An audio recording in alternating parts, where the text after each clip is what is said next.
Well, hello, ladies and gentlemen. Welcome to all of you who happen to be watching this podcast. This is the Transitional Champion podcast, and this is the NXT special because we're not doing the regular show today. It's actually been moved to tomorrow. I am your host, Dirt, and without my co-host here, Nathan Kennedy. Nathan actually got called in to do some overtime last night. I guess he got home at like 3, 4 o'clock in the morning, something like that. So really sucks for his schedule. And it's just one of those things. It's like, hey, life happens sometimes. So as much as we try to say like, hey, this is our job, this is our thing, we're going out there, we're doing a podcast like this. Honestly, though, something like this, it's not paying the mortgage, it's not feeding the kids. So we're moving the show that would normally be on Wednesday to Thursday, but I didn't want you to be, empty-handed and angry about today. So instead of giving you nothing, I decided I would talk about the NXT TakeOver Phoenix. Now, Nathan had been telling me for the last couple of weeks that I need to watch it, and he really wanted me to watch it. So I said I would watch it last week and then talk about it on this week's show. But since he is unable to be here, I'm using this as just kind of a, special occasion thing. Talk about that NXT Phoenix takeover, and he's just going to miss out. But he can listen to it later, because he's cool like that. And then, but tomorrow you will get your regular Raw and SmackDown rewind. Looking forward to Elimination Chamber. And are we looking forward to Elimination Chamber? That's kind of a fair question sometimes. Okay, so one thing I need to do, though, is I need to open up the chat room. So if, guys, you guys, most of you should know what's going on by now, but we do have a chat room on YouTube, and my event for tomorrow disappeared. Well, that sucks. Okay. Well, anyway, no, it's still there. I'm just on live. Okay. I'm going to open up the chat room. So if you guys have any questions, comments, whatever, feel free to pop in there and post them. I'm going to keep this little window open here on the side of my screen. And so then that way I'll know if you guys want to say anything, want to throw anything out there. But I know this is going to throw a lot of people off because I created the podcast for tomorrow last week. So anybody who went and looked for it and set a reminder, it'll pop up tomorrow reminding them. And if they wonder, well, why isn't there anything going on today? Then they'll stumble across this show. But that's that. So people who aren't on YouTube all the time aren't going to be necessarily aware that there is something going on. But nonetheless, I will have that window open so I can see if anybody wants to talk. And I will be here to listen and make fun of you, maybe a little bit, probably. Let's face it. I'm kind of a jerk like that. All right, so NXT TakeOver. One thing that Nathan and I have talked about. The main point of this whole getting into this podcast was I don't watch a lot of WWE product these days, like period. Raw, SmackDown, NXT, 205 Live. I just have not been watching a lot of it. Try to keep up on the the big pay-per-views every now and again, but the product has really lost me a lot over the last couple of years, as it has a lot of people. I know I'm not the only one, and so having not watched NXT for a long time, of course, it always gets rave reviews online. Everybody says it's so wonderful and great. And so Nathan's like, you really should check it out. So fine, I'm going to check it out. And that's not to say I don't watch any wrestling. I do from time to time watch Major League Fusion. I do watch ROH every now and again. I do watch Impact every once in a while. It's just one of those things. And I do work local indie shows sometimes and go to local indie shows. I do work as a manager. I've done booking. I've done training on promos and working the crowd. I've worked Gorilla. I've edited DVDs. I've made the flyers and graphics and banners. I've, you name it, I've probably done it at one time or another.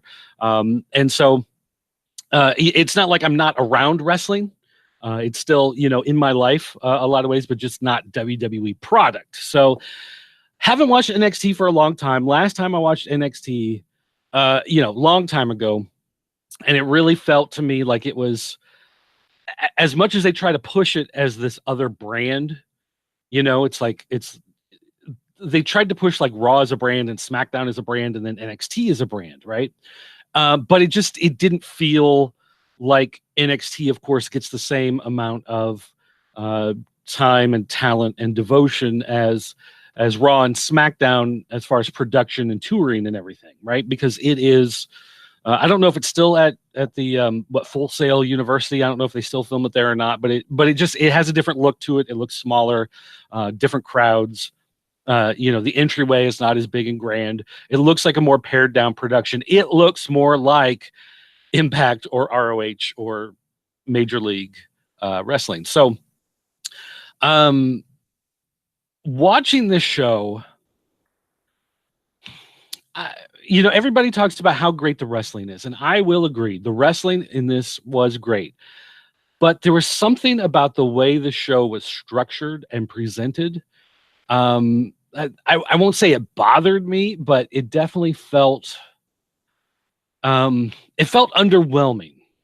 And I don't just mean the fact that they're using I think they're using the SmackDown entry as their entryway. I'm not talking about stuff like that. What I mean is, it was a 2.5-hour show. It was only 5 matches. A couple of them were very long. It felt more like an indie show, honestly. There weren't a lot of backstage. In fact, I don't know if there were any backstage things going on. Interviews, stuff like that. They did, video packages to lead up to some of those, but it really felt, honestly, what it felt like was like an old ECW show in a way. Like, not because there were, chair shots and stiff kicks, although there were some pretty brutal things that happened on this particular show, but it just had that feel like it wasn't. It is more about the wrestling than the sports entertainment, but it still felt like the booking was a little. They didn't structure the show in a way that felt like you were opening. You weren't gradually building towards something, and at the same time, like they opened with this really fierce match, and then they had a pretty good match, and then they had a great match, and then they had an okay match, and then they had a great match. And it just like there was no progression, and it didn't have that same feeling like there was something. I don't know. It was just weird. Maybe we'll figure it out as we talk through it. But again, the wrestling was really good. I mean, the 5 matches. Well, 3 of them were fantastic, and 2 were pretty good or okay. But it was good wrestling. And so I don't want to take away from the show. I know people are going to hear a lot of these comments and just be like, "Oh my gosh, this guy hated the show," or "Why is he, digging on NXT and whatever." It's like, I'm not trying to say it was horrible. I'm not trying to say it's the worst thing ever, or anything like that. But just not a 5 stars across the board, fantastic show, at least in my opinion. Now we did open with something that was kind of funky. We had a tag team match, and we had the War Raiders, who, again, I don't watch NXT, not real familiar with it, but you had these Roman Legion looking warriors. I know they were supposed to be Vikings, but they had the Roman staff. It's one of those things where it's like you mix your time periods with this stuff. But anyway, these like Viking dudes are like standing at the entrance, and the smoke comes, and they're like pounding on the shields, and the War Raiders come out, and they're doing their war, and they're getting everybody to chant and go crazy. And it was very amusing to me because I saw right in the middle of it here. Let me see if I can pull this up. Yes, share this. There we go. All right. Can you see this picture? This is the crowd. All right. These are people chanting war. And right above this dude, there was this lady. She just kind of she kind of gave this overall feeling there where she's like, all right, guys, like, I understand this is a thing, and I'm going to do the chant, but I'm not really feeling it. This is kind of dumb. And I mean, to be honest, it was dumb, but it was kind of dumb in like a great way. Like I it is a little over the top. It is a little silly, and it's weird in a show like this, again, that is so focused on the wrestling over the sports entertainment. I love characters, don't get me wrong, but it did feel like a little funky to have it, you know, right in the middle of the show there. So, all right. So anyway, I just wanted to share that because the moment I saw that, I was like, "Oh my gosh, I have to get a screen cap of that lady." That's hilarious.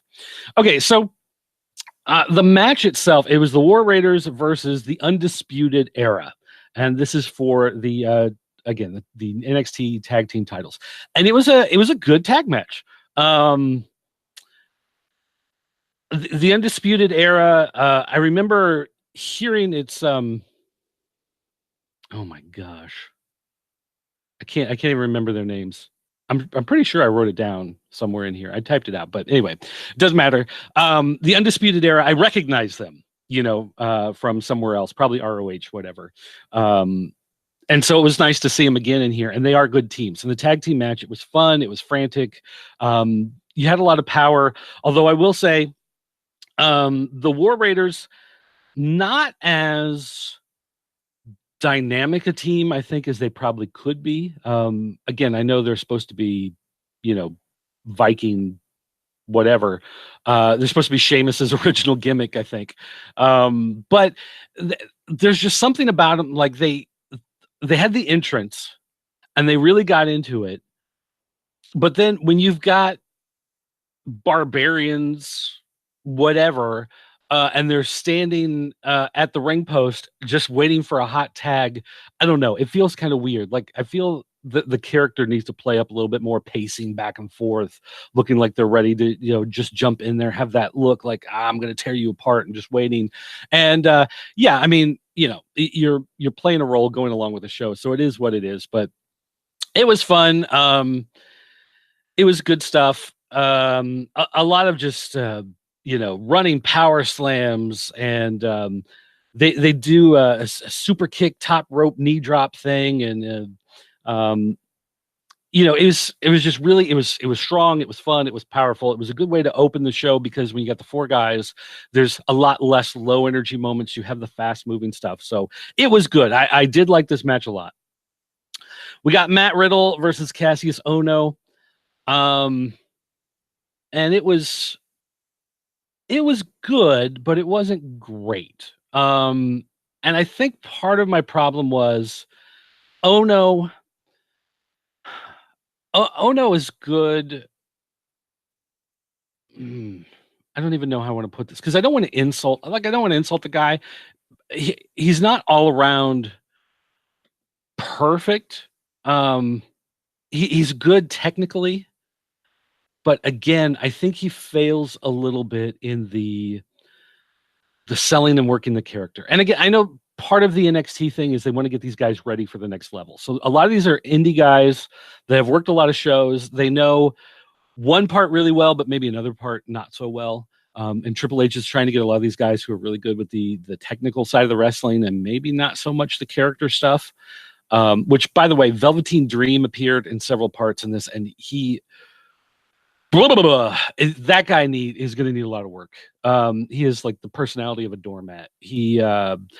It was very clear that he just really didn't know how to act when he's supposed to be an observer, when he's supposed to be, sitting around watching the show. His mannerisms were just all over the place. That guy needs like a nice character actor, someone to sit down with him. Like I know WWE probably has been using a lot more of lately, but Ono, there's something about Ono where when he sells, it just doesn't look like he's selling the impact as much as like Riddle. Matt Riddle, I believe he was a UFC guy, right? I think they mentioned that at one point that he was a UFC guy and he came over to pro wrestling, and he's like the king of the bros or whatever, and everything's like bro, and he's like surfer dude and hanging out, and he's barefoot and ball cap on, whatever. And Ono is much more of the of that hard hitting indie guy who's coming in to prove himself. And I guess maybe that's part of the problem is that Ono's gimmick is really not a gimmick, right? He's just this guy who fights and wants to be a good wrestler, which sure. But you need to find that one element of your personality to crank up, and just being a dick about new guys coming into the promotion, that's not it. You know what I mean? He's got to find that sliver of himself that he really wants to amp up. The match was about 10 minutes and it was fine, but it really felt more just kind of like your standard TV match. I know they did a lot of stuff with the ring posts and the steps and whatever. Tried to make it a little more, I don't want to say hardcore, that's not really the right term, but making, it more impactful. But it was just, it did feel like a TV match. There were no moments that really stood out like, I can't believe they did that here on this pay-per-view, because you wouldn't see that on TV. You know what I mean? And granted, it's a takeover special. It's not a pay-per-view. Nobody's paying $39.99 for it or whatever. But it's still that same idea that pay-per-view is supposed to be that boost up. But again, it was okay. It was good. It was good. It wasn't terrible. It was good, but it just, compared to watching that tag match, and then you come to this, it was a little bit of a dip down. And then we go to an up, but kind of in a difficult spot. We got Ricochet versus Johnny Gargano for the North American Championship. And this was long. I want to say this was like 25 minutes or something like that, which is, that is a good, solid match. But here's the thing. That needs to be a main event, right? And if you're going to put it in the middle of a show, then after it, you need an intermission. Now, if you're booking a live show, you put in an intermission, you have the people, they can buy their snacks from the concessions, they can get their gimmicks from the gimmick table, you can have the faces go out, sign autographs, shake hands, shake babies, whatever it is. And then they go back and you start up your second half of the show, whether it be your second hour or whatever. Whereas this one was just like, it was really long and really tough and really fierce. And then you go into a promo about the women's division and go into their match. And it really just felt like you needed something there to break it up other than your promo video for the women's championship. Like, that would be the moment, maybe to even, as this pay-per-view was 5 matches taking 2.5 hours or something ridiculous, like, that would be the time to throw in maybe more of your the other people on NXT or the history of NXT or something. I don't know, just something there to kind of pad the time a little bit and to just give more of a breather, because instead your breather then comes into the women's match, and the women's match had some issues with it anyway. But Ricochet, Johnny Gargano, there was a lot of crazy stuff going on. This was one of those, they pulled up the outside mat at one time, and they were doing some hard bumps on the outside that was pretty tough. They were doing a lot of high impact stuff. They were doing a lot of stuff where, you had that big finisher, looked like that would be the end, and then the guy kicks out of it, and you can't believe it, and the match keeps going and progressing. So in that sense, it really needed to be a main event, whether it's your first hour main event break and you come back for your second hour, or your main event at the end of the show. And maybe that's part of the NXT, that this is just where they were at in storylines and stuff, and they just needed, something here. But these guys had a really good match. Just, it kind of hurt the flow of the show. In some ways, I'd almost say it should have maybe started the show and then put the tag match in the middle, and kind of change that dynamic where you have this big thing, and then you're kind of recovering from it and building up to the next big one at the end, But still, there was a lot of slingshot spears and slingshot suplexes and hitting guys. Oh, there was one spot where I think was it Ricochet was on the outside? No, Gargano. Ricochet caught Gargano and went to throw him out, and instead Gargano grabbed the ropes and was standing on the side, and so Ricochet slammed into him, and he dropped, and you could see his ribs just hit right on that corner of the ring, and that's like the metal bar. Like there's not, if there's padding there, there's very little. They may drape it over the side, pull it down a little bit, but even then, that's where it's being pulled tight. So you don't have a lot of padding, and when he hit right there, oh man, that was one of those things where you just like you cringe on the inside because you know that legit hurts. Like there's no real way to lessen the impact of that with the way he hit on the ribs. I mean, normally you take a fall like that, you try to land a meaty part of your arm on your shoulder here, boom, and then kind of roll off, and he hit right on the ribs. And honestly, I thought because he had done that, they would have to change some stuff, slow it down a little bit, give him a couple minutes, maybe catch his breath, because sometimes that can even knock the air out of you. But he soldiered on, so credit to him. He fought through it and just kept going. Let's see. So again, a lot of false. You got stuff, reverse hurricanrana, slingshot DDT, draping DDT. They went into the draping DDT was onto the concrete floor, the exposed concrete, so that just looked terrible. Or no. They didn't do the draping DDT. They did something else. They did what did they do? Because they teased doing the DDT, but then changed it and went back in the ring. But they did a move.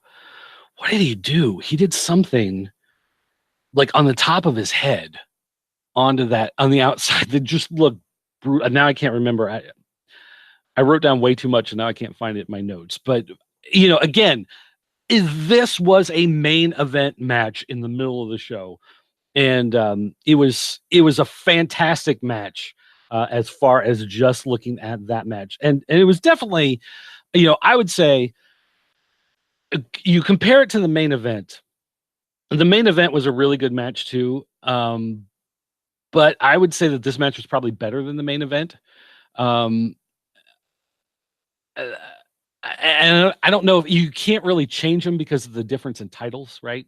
Because you don't want to have your NXT championship defended earlier and then have, what was this, the North American championship, be at the end. So you can't switch them that way.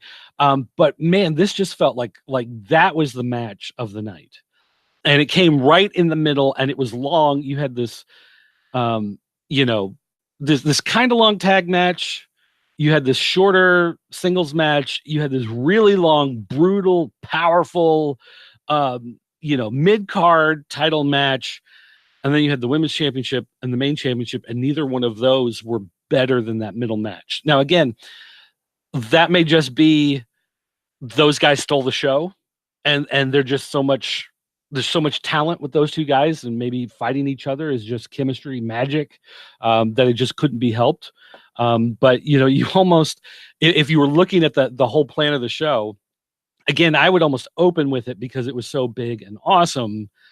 To then flow through the other stuff to build back up for the main event, because it really felt like it stole so much of the energy out of everything right in the middle, and also with how long it was, because it was so long, but it was super great. So I would say, listen, here's my thing: if you are not a regular NXT viewer, like I'm not, but you want to see a really good match, pull up the Phoenix Takeover and just jump ahead to Ricochet Gargano, watch that, and then turn it off. Because that is the best match on the show. It's 20-some minutes. You're going to get a great match out of it, and then go about the rest of your day just remembering how great that match was, because it was fantastic. Next one, we had Shayna Baszler and Bianca Belair. And this was not a good match. I mean, it was okay. Again, it was okay. They had some unique spots in it. They did some stuff. What's her name? Was it Belair?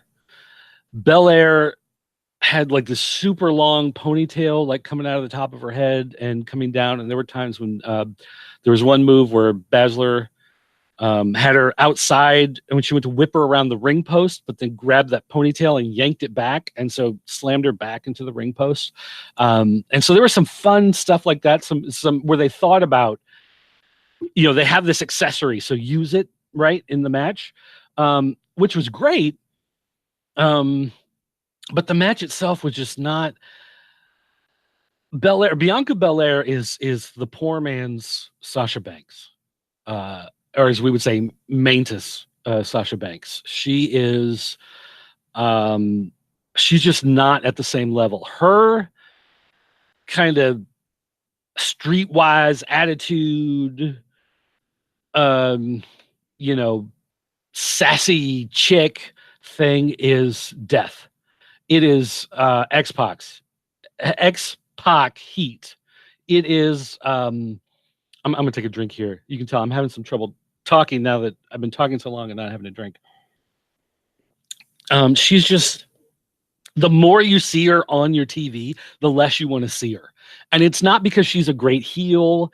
It's not because a good heel you want to see lose. You want to see him compete, but you want to see him lose. Ric Flair is a heel. He was cocky. He was arrogant. You kind of hated him, but he was a great wrestler. You wanted to see him compete, but you wanted to see him get his comeuppance. Andre the Giant, Ted DiBiase, Macho Man is a heel. Great classic heels. Even when what's his name from Shield? Not Dean Ambrose. The guy who wore the Tron suit. Now I can't think of his name. It's not Roman Reigns. It's not Dean Ambrose. I want to say Shane Rattery. That's a friend of mine from high school. It's not Shane Rattery. Tyler Black. Why the hell? I can't think of his WWE name.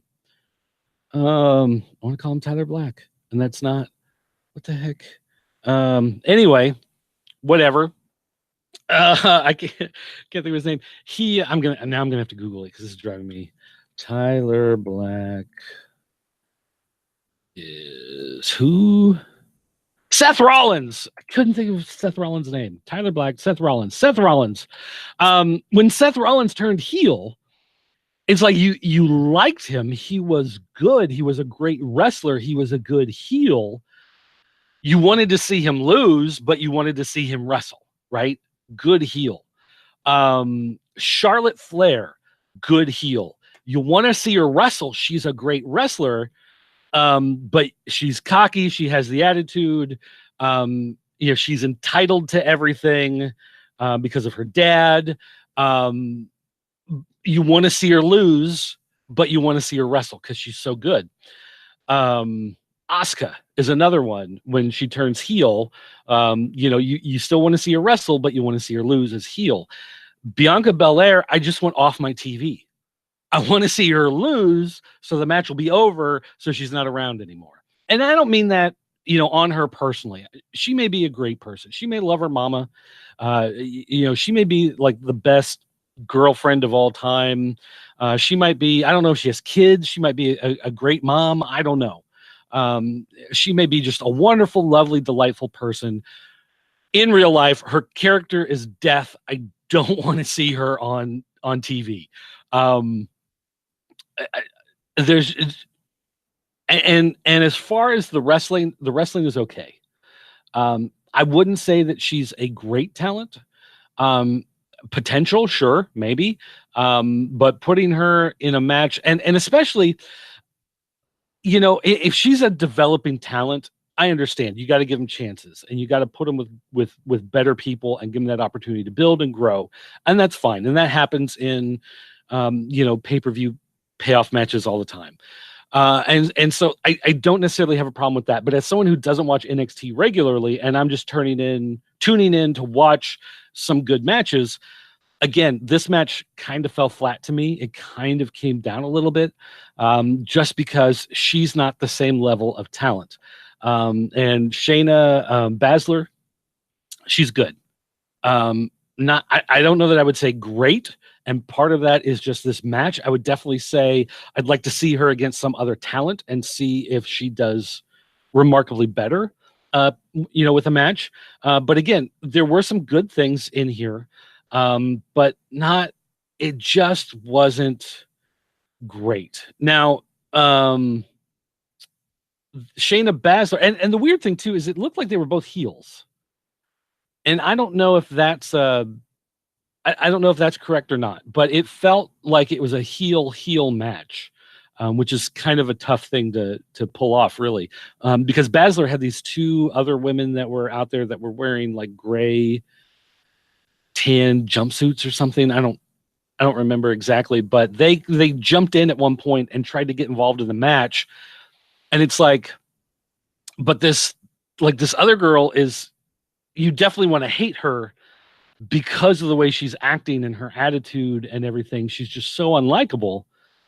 But then, a babyface doesn't have friends run in and attack. So I'm guessing it's got to be a heel dynamic in this match. And again, it may just be that's the point where they're at in their booking, and they just had to put this match together because maybe someone else got injured or someone got called up or, whatever. It does happen sometimes. It's just kind of weird. And if you're going to do a match like that, I wouldn't put it on a show like this.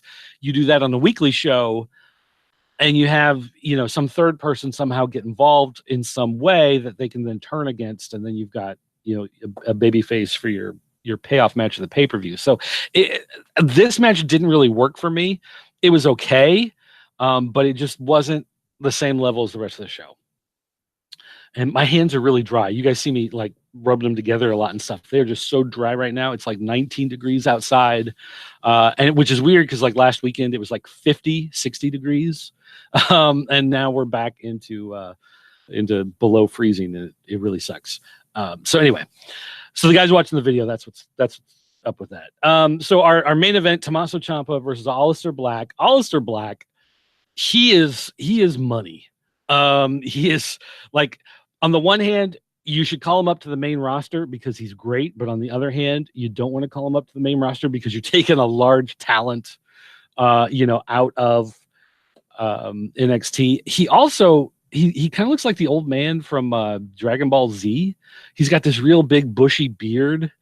I don't know. It's just kind of weird. But anyway, this was the NXT Championship match, and this was good. This was good plus. If the other match with Ricochet and Gargano, if that was great, then this was really good plus. So it was an excellent match, but not quite to the level of the one that came earlier in the night. But it was still really good. It was really entertaining, and it was another long one. It was probably about the same length as what we got for the North American Championship in the middle of the show. So it was another really long match, and you got some run-ins. You had Velveteen Dream, of course, jumped in because he's there. You bring in a talent, you set him at ringside, and then in the main event, who knew? They just get involved. They jump in the ring and stuff happens. So. But the match itself, again, it was really, it was a lot like the other match that we got with Ricochet and Gargano. In the same way, there was a lot of really just these are two big guys, right? So this isn't like, Jeff Hardy versus Braun Strowman. Where you or Rey Mysterio versus Big Show, right? It's not that you have some big guy and then you have some fast guy and this clashing of styles. You had two big guys in this powerful match going at it, and both of those matches were the same way. Two big guys just powering into each other, and a lot like that one. There was a lot of big stuff outside, crashing into steps, whatever. There was a lot of they hit the big move that would normally be a finisher, but it's not a finisher because this is, the big main event match that they're hyped up for. And so again, you can't fight the comparison between the two matches. When you watch the show overall, there's definitely a line that you can draw between the two. That's just naturally going to happen because of the nature of those matches. And again, like, I hate to take away from it and say like it was bad, because it wasn't bad.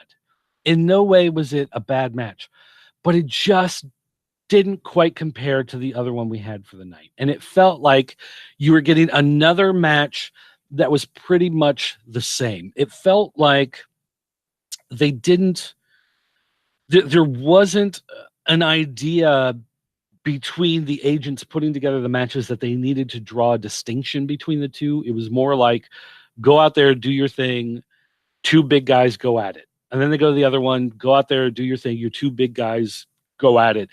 It didn't feel like they really needed to throw a lot. They were almost like two sides of the same coin, right? So from that booking perspective, I would say it kind of fails for not being as good as the match earlier in the night, and feeling like it was kind of the same.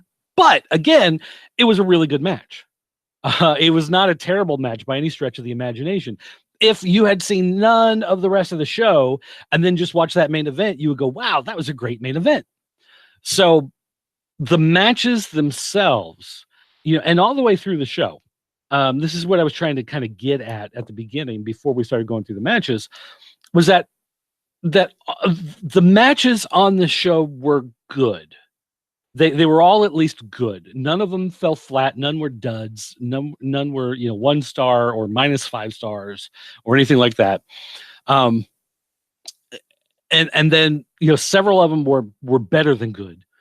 But the overall structure of putting these 5 matches together to say, here is your show, I felt was lacking. And again, maybe that could be because it's developmental. Maybe there's some other stuff going on backstage where they were trying some things. Again, having not watched NXT weekly leading up to it, and just watching this special in its own bubble, maybe there was some sort of something different that was going on that led up to this, which made these characters feel different. But for me, this was the same. If I go to some random indie show, right? If I hear there's some indie show that's like 45 minutes away, and I decide to make the drive, and so I drive, down to Litchfield, Illinois, or I drive up to Peoria, or I drive over to Bloomington or whatever, and I just watch a match, and it's a bunch of random guys, maybe 1 or 2 guys I've worked with at some other show, whatever. And I'm like, hey, I'm just here to watch this. I have no idea how these guys have been booked in the past. I don't know until they walk out who's face, who's heel. You just kind of let the show flow and see what comes together. And everything is kind of divorced from everything else. You're just there pretty much to watch matches, because you don't know where people stand really until you see the match unfold. And with that being this show, I would say that the show was pretty good. If this was a pay-per-view that you would pay for, the way it used to be with WWE pay-per-views that you were paying, $39.95, $49.95. If you were asked to pay that for this show, I would say no. I wouldn't pay that overall. Being on the network, being that it's 2.5 hours, you may be thinking, maybe you've already watched Raw and SmackDown for the week, or maybe you fast forward through them on your DVR and you're wondering, should I go in and watch these? Yeah, watch that middle match. Watch the main event, watch the tag match. I would kind of skip the other 2, quite honestly. But if you're thinking, if I've already watched 5 hours of WWE, should I take the time to watch the whole 2.5 hour special? I would say no, honestly. I would pick out that, again, pick the matches out from it instead of watching the whole thing. If you're not a regular NXT viewer like me, my recommendation is, if you're sitting there someday, you want to watch some wrestling, you don't normally watch NXT, you just want to, again, that middle match, the last match, maybe go back and watch the tag if you want to. But it wasn't a show that made me say, oh my gosh, I have to watch NXT every week now. It was a show that made me go, maybe I will watch a little more closely to the card as it's announced or revealed after the show, and go back to watch one or two matches here or there, because that's kind of what I'm doing with Major League Wrestling and what I'm doing with ROH, and what I do with Impact. I don't watch all the shows all the way through, although Major League Wrestling, sometimes there's only one match or two matches, but I don't always sit and watch everything from the show. I just got too much stuff going on, and I'm old, and I've got kids, I've got a family, I've got a house to take care of. I have all this garbage I got to clean up that always piles up behind me for several days until I get to it. It's just one of those things where I wouldn't, unless you're, several years ago, I was so diehard in. I watched everything from WCW, everything from ECW, everything from ROH, everything from WWE. Well, I guess ROH wasn't a thing yet. But New Japan, if I could get my hands on it. WCW used to do this thing where they would show matches online. Does anybody remember this? They had this 3D model of a wrestling ring that was like in this futuristic Mad Max cage, and there were like flames and spikes and stuff at ringside, and the guys, I think they were just guys training at the power plant, but they would wrestle, and there'd be like a blue screen or green screen, whatever, and they would just wrestle, and it would look like they were in this. I don't know if anybody remembers that or not. That was a thing WCW did for a while. I would watch that. I watched, the Saturday night shows and the Sunday night shows, and all of the WCW Worldwide and all of that stuff. There's a time, and if you're one of those people that watches all that stuff, great. But if you're someone who's like me and your time is a little more precious, and you've got some more stuff that you have to try to fit into your schedule, that middle match, I just love that match. The Ricochet and Gargano, and those are names that maybe they're not too familiar to you if you're just a Raw and SmackDown guy, but if you have watched any indie wrestling or smaller promotions, they are guys who have popped up from time to time, so they are names that should be somewhat familiar if you watch that stuff. And again, Aleister Black and Tommaso, I want to say Ciampa, but I'm not sure is that right? Is that how you spell it? Like Chow, right? Ciampa. That one was pretty good too.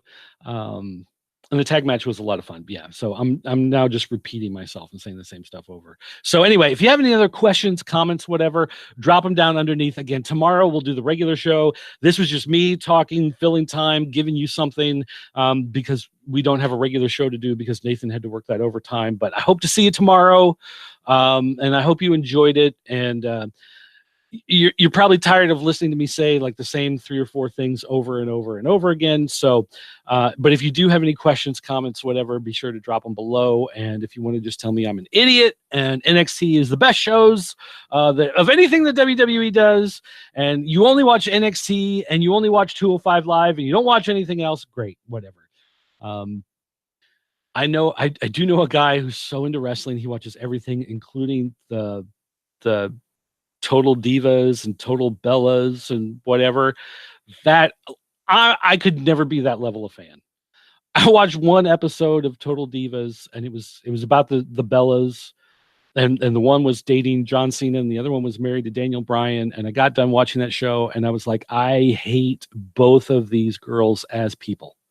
And so I just could not, like, as human beings, I have less respect for these girls. So I don't watch those shows. That's not my generation. I guess I'm just too old. I'm the wrong demographic. I'm a toxic male, so take that into consideration. But anyway, guys, thanks for watching, and I'll see you next time.